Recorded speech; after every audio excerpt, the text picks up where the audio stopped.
Corey, man, the NBA draft dude. How are things in the draft world, if you will? What's up, man? What's new? Andrew, what's up, my man? Things are hectic as always this time of year, but in the best way possible. I mean, this is the time for us at No Ceilings, right? This is where the we bread our butter. So we wouldn't want any if things weren't hectic. That would be bad for us. So things are going great in the draft world. A lot of smoke screens happening right now, a lot of rumors. A lot of risers, a lot of fallers. It's exciting times, man. All right, we will get to the draft, of course, Corey, but I feel like you're a great person to have on right now to talk about the Orlando Magic and the Memphis Grizzlies because you do cover the draft very closely. And Orlando is so interesting because I feel like they kind of have the same draft philosophy as maybe the Raptors. Let's just draft talent and length, and we think about shooting later. And it seems they addressed that here. So I'm going to read out what Shams wrote, and then we'll talk about it a little bit. The Memphis Grizzlies are trading Desmond Bane to the Orlando Magic for KCP, Cole Anthony, 4 unprotected first-round picks, and 1 first-round pick swap, sources tell ESPN. Thoughts, Corey? At first you look at all the picks and you go, that's a lot to give up, right? And then maybe you dive a little deeper into the picks. The Phoenix pick has a lot of protections, so maybe that one not as enticing as it seems on the surface. Their pick this year, pick 16, I think, you're not going to find a player like Desmond Bane there necessarily. You could. I mean, obviously, like Desmond was underdrafted, but to get that value, the chances are not super likely. And if you're Orlando, you go, all right, both of our star players in our core, and Franz and Paolo, are both super young. So it is okay if we give up 2 picks a little bit further down the timeline where those guys are going to be entering their primes. And considering they already have 2 of those foundational pieces, you can go, all right, like even if one gets hurt in one of those years and it turns into one of those situations where we might be giving up a good pick, you still feel good about your future going forward. And if you look at some of their swings in trying to find a shooter, like a Jet Howard, they haven't been able to get him on the court yet. And so you look at Desmond Bane, who is a phenomenal basketball player, is going to slide into that rotation, perfectly complement Suggs, Franz, Paolo, add no-brainer firepower from the shooting guard position, can make plays with the ball in his hand. He can hold up defensively. And they're looking at the East going, wait a second, this thing's wide open. The Knicks are kind of in disarray. The Cavs just flamed out after an incredible regular season. The Celtics are toast next year. Why not us? And so Desmond Bane is young enough that you go, all right, they're giving up a lot, just like the Knicks gave up a lot for Mikal Bridges. But ultimately, we think that's going to take us to the next level, and the name of the game is to try to win a championship, and they're pushing their chips in. And I still think they have young players, young assets that teams would be interested in if they needed to make another move from here. So, yeah, you can go, wow. When that went through, when the Shams bomb came through, you're like, all right, that's a lot to give up. But from Orlando's perspective, it gets them closer in a wide open league at this point, So I think, hey, you can't fault them for the effort.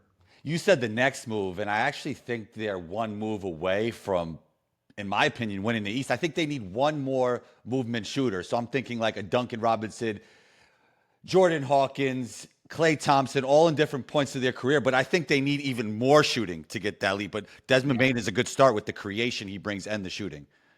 Totally. Maybe they get a little bit more out of, Tristan da Silva this year. I thought, he looked pretty good at times. I think that would help their shooting. But they definitely do. They need more shooting. I mean, in the playoffs, you have to, the defense is great. You need the defense to get deep and make deep runs. But you also need shooters. And Franz has always been inconsistent. Jalen Suggs has made, a ton of improvements, but he's still not somebody I think that you're going to rely on to make shots. Paolo, great mid-range shot maker, right? But he's not really going to be a guy who you're expecting to knock shots down from 3 consistently at a super high level. not to say that you don't guard these guys out there, but you need the shots to go in too. Desmond Bane's a great start, but you're right. They need more than one guy, right? Especially because they also gave up Cole Anthony, who is somebody who, is going to hit outside shots. Yeah, exactly. Yeah, so they're not they can't be done, right? And I think they need more out of their center position too. I think Wendell Carter is more of a maybe a bench big than an elite starter. I don't think he necessarily has the size that you need to get through the to a championship level. But they have assets to go get that next piece, whatever it is, wherever it is. And they got this done early before the draft, before free agency. So now they have a little bit of a clearer picture on, okay, who are our targets going to be and where are we going to go try to find them? How do you feel about Bane defensively? How does he fit in with the defensive mindset that this Orlando Magic team has? I think that he doesn't take anything off the table. He's not one of these guys, you said, the Magic, they tend to favor this length. Almost like unicorns. They want the unicorns. I mean, Bol was there, Yeah, Bamba. Right. Yeah, Jonathan Isaac, super long, right. But who's still there, right? Like Paolo and Franz offer big size.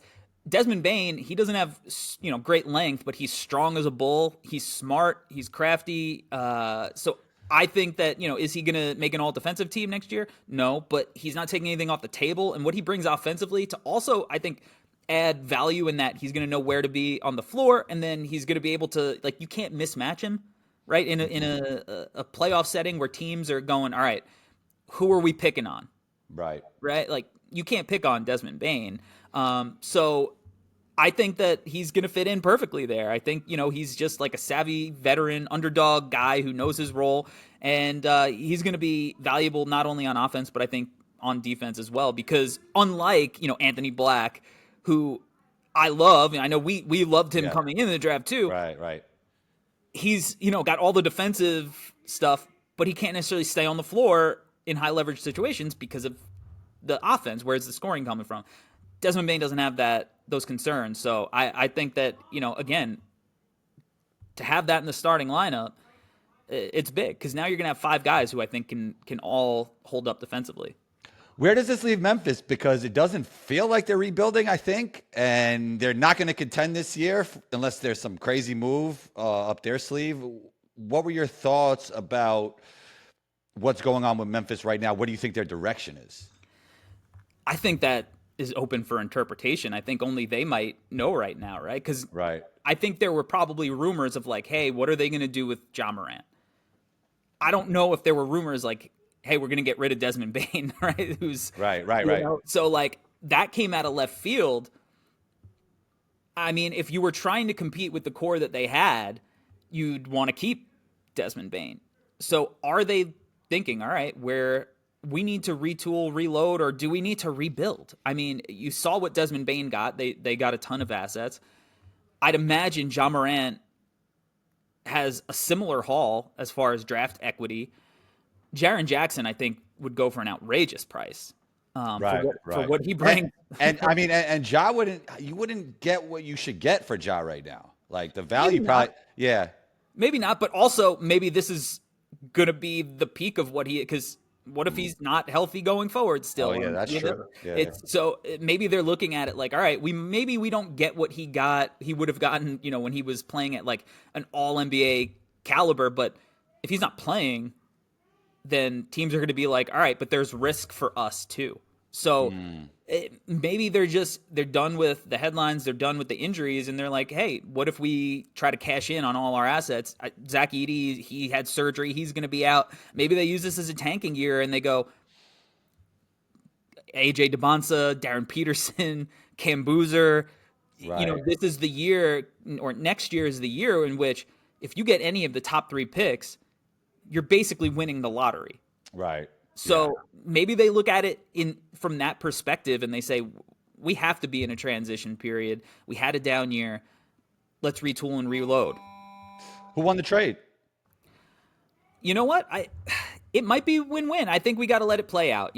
Obviously, it seems like a lot to give up for Orlando, and you go, man, Memphis, they won the trade. But What if Orlando ends up in the finals next year? You know, like, and if at that point, It could happen. It could happen. I think it could happen. So, at that point, I think you just got to go, all right, like, let's see how it plays out. Right. You mentioned a lot of the players going into next year's draft. And a year ago, this year's draft was supposed to be super talented, one of the best ever. Like, I was hearing a lot of hype about this year's draft. Is that still the narrative now? And generally, how do you feel about the talent pool of this year's draft? It depends who you ask, right? I think it's like, From your eyes, Corey, from your eyes, what you're seeing. I think it's a pretty great draft class. Like, I think there are a lot of pieces that would help teams, Right. and I think that this happens in every draft where we get so hyped up early on because these guys have a great mixtape and they look awesome in the Hoop Summit, McDonald's, All-Star circuits, right? And then you get into the college situations and things aren't always going to go as swimmingly as you'd want. Like, even with Dylan Harper, like, Rutgers wasn't a good basketball team this year. So there are questions, can he help this team win? Like, can Ace Bailey do the same? If you watched Ace Bailey previous to his Rutgers stint, you went, okay, so he played like Ace Bailey this year? So we were high on him coming into the year for playing like Ace Bailey. And then he played like Ace Bailey, and now we're down on him for some reason. Like, so I think that kid still has an insane amount of talent. Yes. But I never looked at him as he's Tracy McGrady. Tracy McGrady handled the ball like a point guard. Like, Ace Bailey didn't do that in high school. So, like, to put that on him, I don't think he disappointed. I think people just put the wrong expectations on him. I still think he's super talented. Trey Johnson, I have a lot of problems with his game, but he is undeniably super talented. I think that you have to look at, I love Derek Queen. Undeniably super talented. So Yegor Demon, I still think, has elite skills. So super talented, and there's a lot of depth in this class too. So no matter what you're looking at, I think that you can find something. If you're at the top of the draft, there's still reason to be excited. Cooper Flagg, all-time, kind of prospect. Maybe not the greatest prospect of all time, but up there. Up there. Where do you feel he ranks among the greatest prospects ever? I mean, I would have like Wemby and Shaq and LeBron and Hakeem over him. What is he, like Anthony Davis level? Is he more Chet and Paulo level? I think that he's definitely in the Chet tier. I thought Chet was a tier above Paulo. Okay. And I still do. I think he's in that Anthony Davis tier as well, and maybe even more valuable because he's on the wing, and I think that he showed this year that he has more scoring equity, even if his scoring isn't perfect. His bag isn't the deepest. Like, he's a reclass freshman who's supposed to be preparing for prom right now. Like, he's going to continue to advance his handles, and I thought his shot making was way better than maybe even I expected coming into the year. He looked more like Maine EYBL Cooper Flagg at times than he did Montverde Cooper Flagg. Right. But that kind of synergy where he could be like, all right, I'm going to play like a role player right now on this possession, but also I'm going to be able to play like a superstar on other possession. I think he's way, way, way, way up there, especially because of his age and just, competitive as all hell. To me, he's fail-proof. The fact that we're bringing up Anthony Davis and he's going to get to play alongside him is pretty phenomenal. So I think he's way, way up there above Zion because I think Zion had the injury concerns that obviously bore out. And like, even in real time, we were like, well, Zion could get hurt, right? Like, he's not exactly, he had a very unique body type with that kind of athleticism. So there were always those concerns. So as good as Zion was, you always had that in the back of your head. And I think similar to Chet and Wemby, those guys have those concerns too, right? Like, we don't know how long those careers are going to be because the history of the league says not as long as you hope. Yeah. So I think Cooper's way up there. He's not on the LeBron level. He's not on the Wemby level because Wemby is an outlier human being. Right. But I think that he's in that next tier down with Anthony Davis, which is, I think is almost guarantees superstardom. You would know better than me, but it feels like, from my perspective, that Cooper is super polarizing. And you mentioned the bag looked a little bit better, like the bag into the jump shot looked a little bit better than maybe at Mount Verde. But I feel like that's part of the reason he's so polarizing because everybody thinks of a 1A player as the guy that could get into their bag and shoot a jump shot at a very elite level, like, aesthetically like PG-13, Yeah, I mean, KD, Right, Paul right. George, like on the wing. But I like Tatum is an incredible scorer.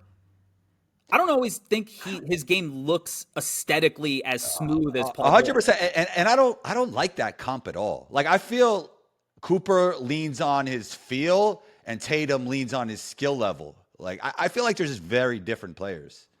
Yeah, I totally understand the comp and that physically they share a lot of similar body type stuff. Yeah.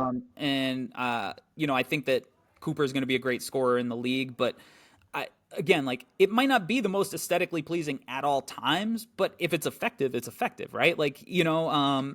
so again, like I think it's going to continue to get better. It's so hard sometimes, especially when you're like really in it and not just observing from afar, which is a lot of the times why I like to like kind of just talk to my friends and be like, hey, go watch some highlights for a few minutes and tell me who you think is going to be good in the NBA, who like doesn't, when they don't watch college, they're just like watching. Well, you're like this, and they have an elevated perspective. Yeah, so just like Yeah. what does that look like to you? I think there's some value in that because sometimes we can so overanalyze like the minutia and the micro skills that we forget that these kids are like still developing and they're not NBA players yet.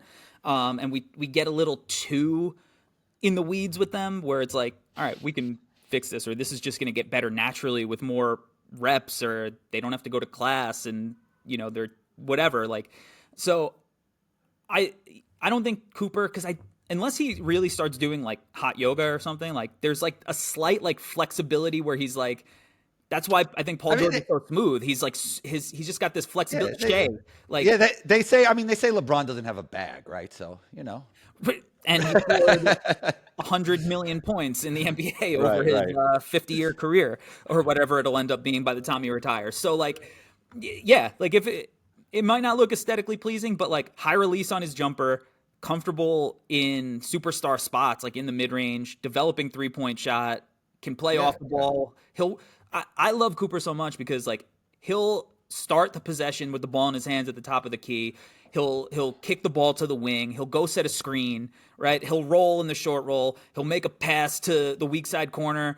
There's no shot there, so he relocates, and all of a sudden the ball's back in his hand. Like he just already to have that maturity and skill level and understanding of like it was really, really impressive to me. And he started slow too, and you saw him get better continuously throughout the year. So I mean the kid is awesome, and I've watched him. I watched him since like live. I've gotten to see him a number of times since he was a sophomore in high school. And I'll be honest, like the first time I saw him and he wasn't even like playing a ton of minutes, I was like, he's really good. I don't know how good he's going to be. Like I'm not seeing, because he didn't look like Paul George, with the ball. I was like, I don't know. He's not as tall as I thought. Like, even though he did measure well ultimately now, but like when he was a sophomore, I was like, I thought he was like 6'10", from what I heard. But to see him and his growth and then see him competitively, getting to see him in behind the scenes in practices at the Nike Hoop Summit and how seriously he took drills, and like him and Dylan Harper had this thing together where, because Cooper hit like a game winner at the Rucker at the Slam, right? And then he did the I'm-1, and then, they go to the Hoop Summit, they're competing, and then they go to the Jordan Classic, and Dylan hits the game winner, and he's doing and like I love the competitiveness, like, and Cooper brings that. So seeing him in multiple settings, I think he's just like real deal no brainer. Who's the best NBA prospect not named Cooper in the 2025 NBA draft? I have Dylan Harper at number 2. I said, like, I got a lot of flack in the summer because I tweeted out like Dylan Harper is a Cade Cunningham level prospect, and like people were killing me. I can't agree with that, Corey. They're different in that like Cade wasn't great at pressuring the rim in college, but he was a much better shooter. Dylan was incredible at pressuring the rim, but was not the level of shooter that Cade was.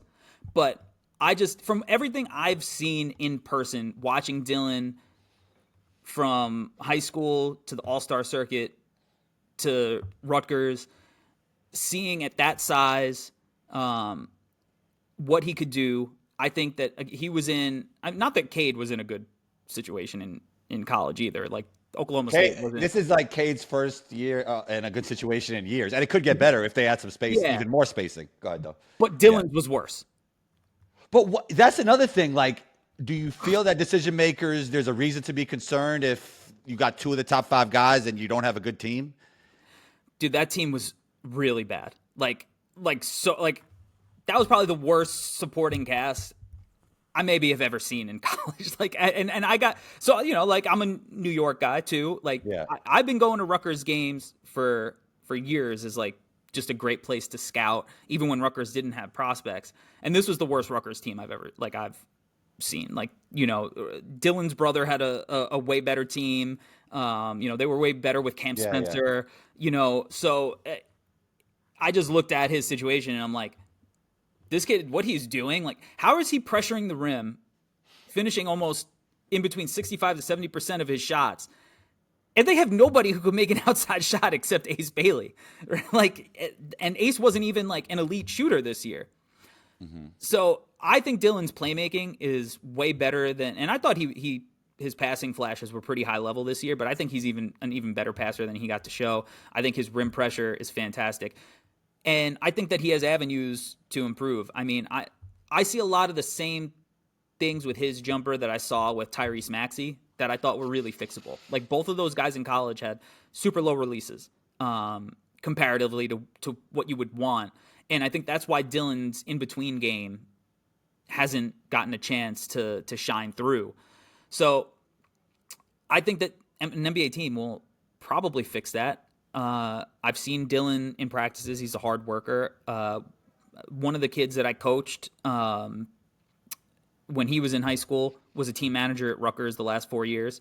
He had nothing but great things to say about Dylan. I went to Rutgers practice. I saw him work. Like, I think an NBA, he's going to be coachable, and I think an NBA coaching staff is going to recognize that, okay, we got to fix his nothing super functional, just try to raise the release point a little bit. And I think that's going to help his in-between game because I think you do need that if you are going to be a true 1A superstar. I think that's where Cade, definitely has him, is that Cade can get to a mid-range spot, right? He can get to the elbow coming off a ball screen and punish you. And that's important because now the drop big has got to come up, and now your roll man is going to be able to pressure the rim, and then that means the tagger on the weak side. So Dylan definitely needs that, but I think he's got it. So you think there's potential for him to be a 1A star in the NBA, Dylan Harper? I do, and I've been saying that, for a while. I think that he's got the mentality. I think he's got the physical attributes. I think he's a way better athlete than he gets credit for. Yeah, I think so too. One of the things people, I think, fail to realize is that you don't have to be John Morant, De'Aaron Fox, Derrick Rose, Russell Westbrook fast. Like, playing with pace allows you to play slow, especially when you're big and physical and you think the game fast. Like, that means you could play the game slower. But if you look at Dylan's first step, right, you don't get to the rim as much as he gets to the rim with no spacing if you're not a good athlete. So just because he's not yamming on people's heads every single possession doesn't mean he's not a really good athlete. So I think he's a two-way guy. Like, I've seen him be competitive. Maybe there are times at Rutgers, where he's not necessarily going 100 on defense, but even still, like, I saw them against USC at the end of the year. I was counting how many times he ended up on the floor diving for loose balls, and I got to 4. Like, from your number one guy, that's a pretty good way to set, the tempo for your team. Like, hey, if our best guy is bringing that kind of energy defensively, like, that's a good thing. So I don't know. I'm super high on him. I think he'd be a number one pick in a lot of drafts. He just so happens to be in Cooper's draft. With that said, I think I know who you would take at number 2 with the Spurs. So you wouldn't want to see them traded, right? Because that would mean they would have 2 1A stars, Stephen Castle. So you wouldn't want to see like a KD Giannis thing for the number 2 pick, or would you? I mean, KD, no. Mm-hmm.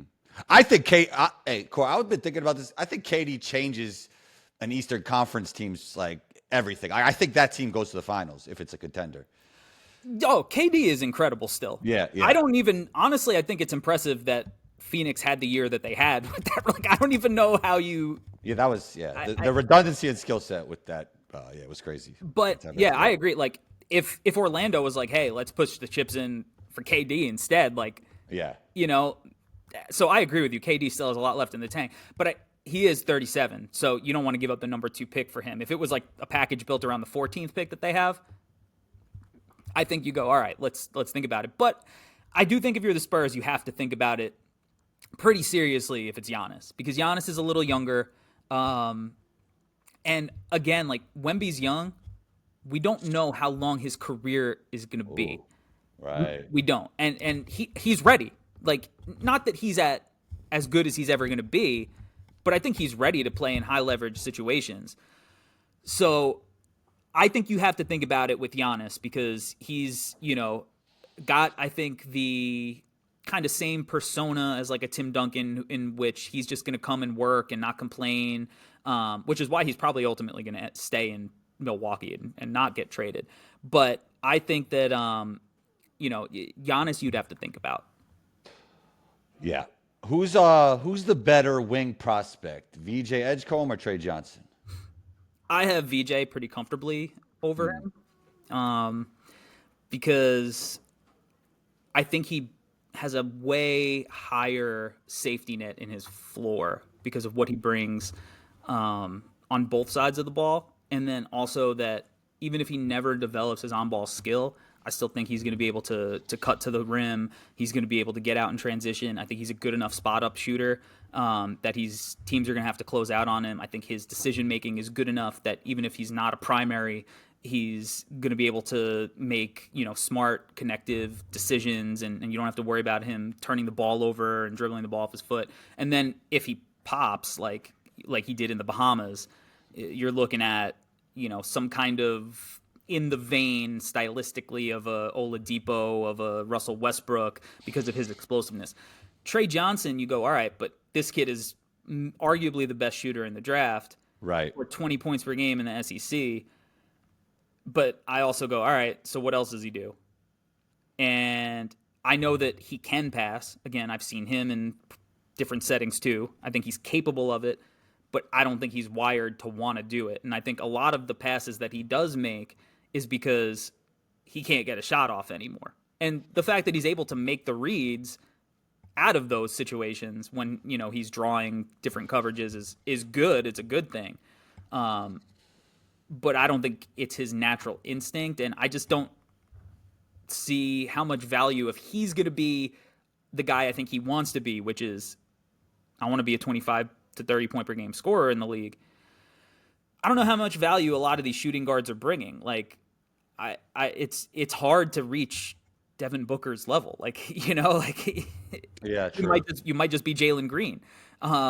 You might be Zach LaVine. Like, we see like how if you can't leverage to make like the game you're scoring to make guys better, you become Zach LaVine. Yeah, star.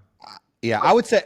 Yeah, I would say if you're a classic 2 guard, I mean, it's really hard to even make an all-star game anymore. Like if you're like, hard. yeah.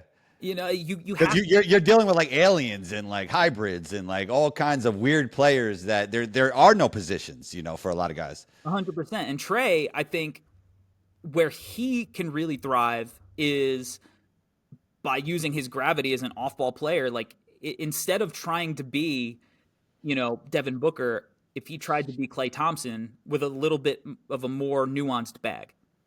Right. Because right now he hasn't proved he could do much defensively.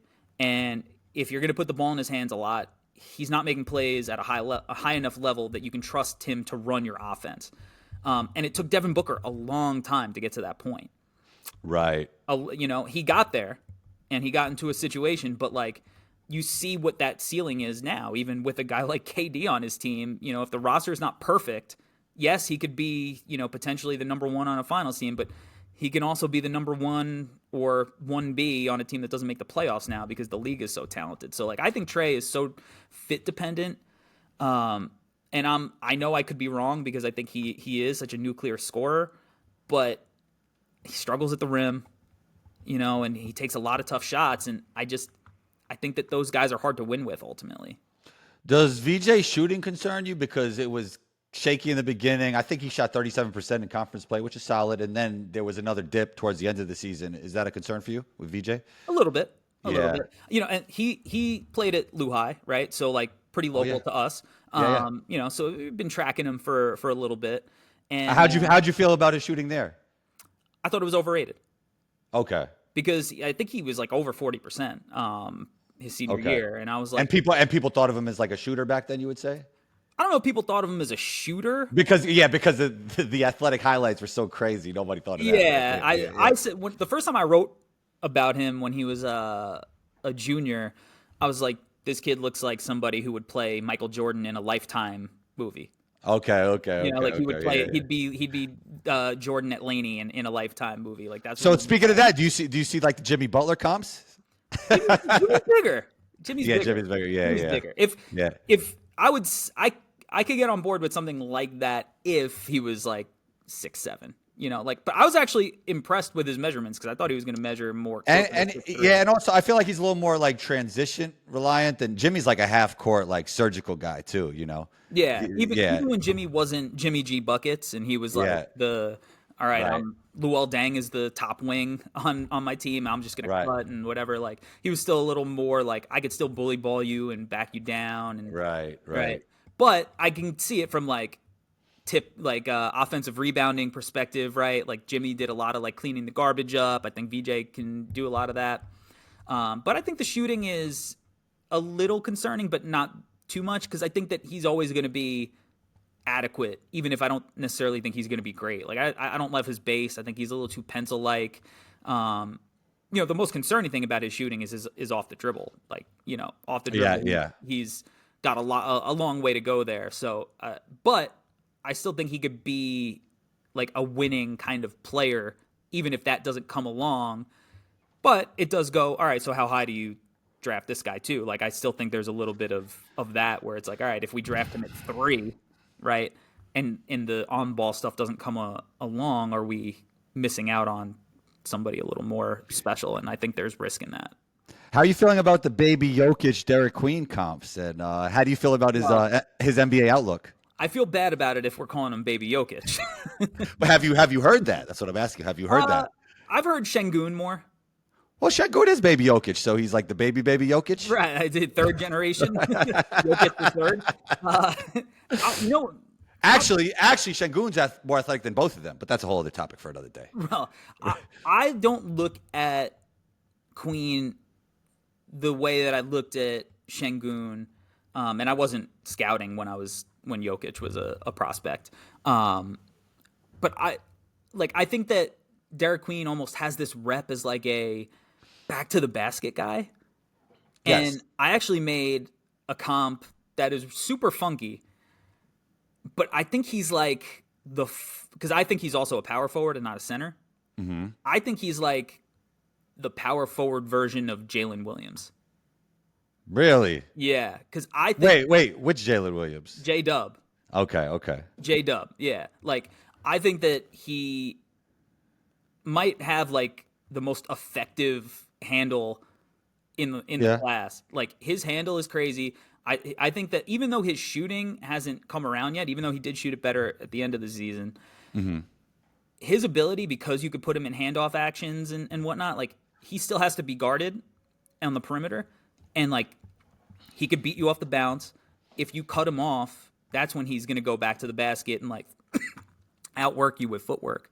So I think his game is a little funky, but I love it for those reasons. And I think he's got, like, a little more wingy offense than post play, even though he can do that too. Well, I think that's good, right? It makes it more versatile, but right. That's why I love him, and I also think that he's a better passer than he got to show this year. So I think that's why he's my number 3 prospect. I love this guy. I had him. Number 3. Number 3? Number 3. I had him top 5 coming into the year. Wait, so does that mean in a mock you take him number 3? I would. he's my number 3 prospect. I would, but So you got Derek Queen going to the Sixers. well, that's who I would take if I was keeping the pick. But I don't think that's what the Sixers are going to do, and we haven't mocked him there at No Ceilings Well, because I don't think that. that's a hot take, Corey. It Don't you might think? be. It might be. But I think that he's really good, and like Okay. I think that guys his size with his skill level are pretty unique and pretty rare. I had Şengün top 5 too. Like Well, he was the best player in the Turkish league at like 18. he was. Yeah, It was yeah, weird. yeah. It was weird though because it was Yeah. COVID stuff going on. So, Yeah, but it was yeah, weird, yeah. he was an unbelievable prospect. But I look at Derek Queen, I'm just like, dudes this size don't handle the rock like that. And then he's so strong that like, okay, so if you're like, I'm gonna put somebody who's a little more fluid defensively on him, he's still strong enough that he could bully ball you. Like he finishes left, right. He can get his footwork. He's doing same foot, same hand, euros, spins. Even when he picks the ball up, he's got the pivots to his game. And then again, I think he could pass. So I fully admit that there are questions defensively. Right. Yeah. Especially if my one concern with him is I think teams might look at him more of a 5 than a 4. I'm looking at it from my perspective of like what I would do if I was As a GM in a rebuilding team. yeah, or a coach. Yeah. Like how would I try to develop him? And obviously that might not align with whatever team takes him. Because like I don't think he's going to be a rim protector, right? Like he's not somebody who's going to has like the athletic. He almost should watch like Jokic videos because Jokic is underrated defensively. Because he's got incredibly quick hands. Yeah. Like Queen, Yeah. generates a lot of steals, and just positionally knows where to be. Now, Yes. Jokic knows where to be more so than Queen does all the time. Then maybe anybody in the world. How about that? Yeah, like, his brain was built as a basketball supercomputer, right? So like, Right. I won't ever in my life go, this guy reminds me of Nikola Jokic. Like I won't say that ever. I'm not. But you would have him as the number 3 prospect. Nikola Jokic. No. Derek Queen. Derek Queen. Yeah, I have him as and again, like I've had him all year because every time I went to see Montverde. So you have Derek Queen as a better prospect than Ace Bailey? I think they're a similar caliber, similar tier, but I feel more comfortable with Queen because I think that he could do more, like with the ball in his hands. Ace obviously can score from wherever, but his handle's a little shaky still, and I feel more confident in Derek Queen's ability to make plays for other people. Where I look at Ace more in the mold of a play finisher. Who has the higher upside? That's a tough question for me because I think you can make an argument either way. I mean, Ace, if he improves his handle, you're looking at a guy who maybe could average 25 to 30 points at the wing position while playing. I think Ace is going to be a good defender. Yeah. So I think you can make that argument, but I think if Derek Queen reaches his ceiling, maybe he's like a modern version of like Chris Webber. But again, this is my perfect world where I'm like, all right, we have the perfect kind of 5 next to him, and we can let him be the player I'm envisioning. So I think there's a clearer path for Ace, but I think that Queen is maybe a little more unique in you don't see guys like this often, in my opinion. Second round sleeper. The guy I want to pick might not even be drafted in the second round, but I'll say 2 guards that I really like that I think are going to be drafted in the second round are Elijah Martin from Florida and Javon Small from West Virginia.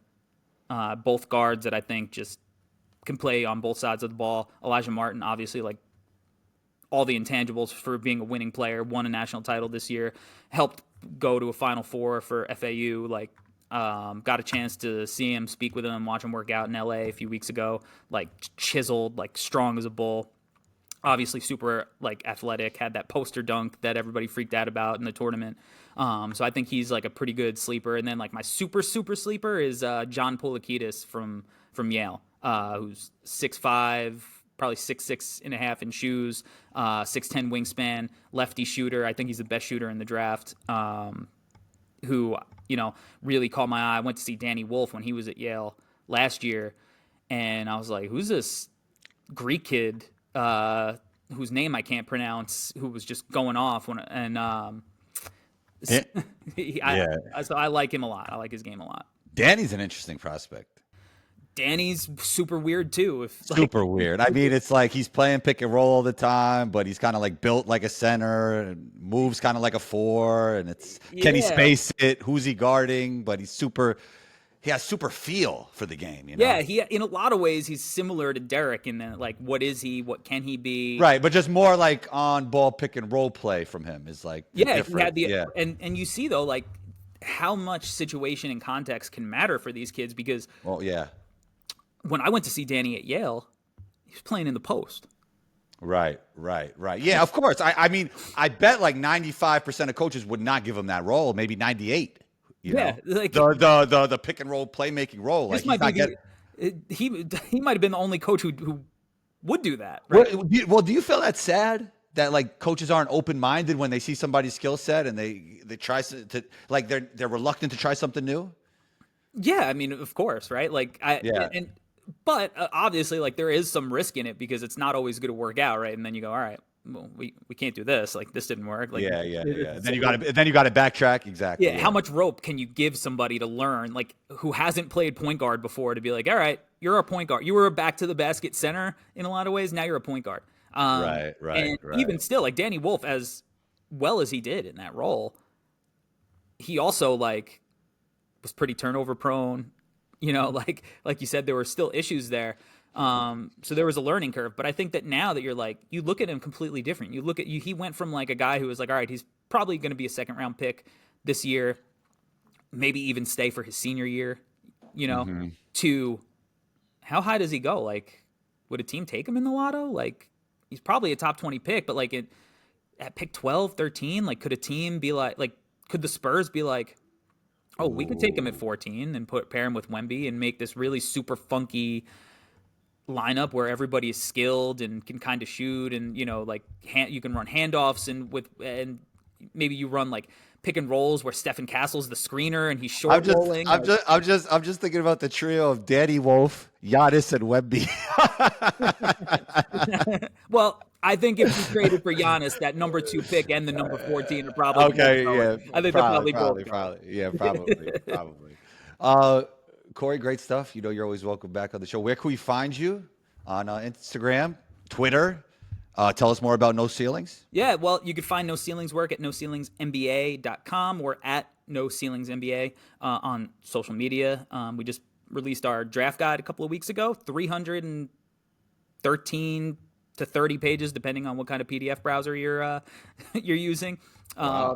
100 prospects we covered, 3 pages on each one. Super, super in-depth, synergy stats, shot charts, scouting reports, pros and cons for the quick read. So that you can get at NoCeilingsNBA.com in our web store.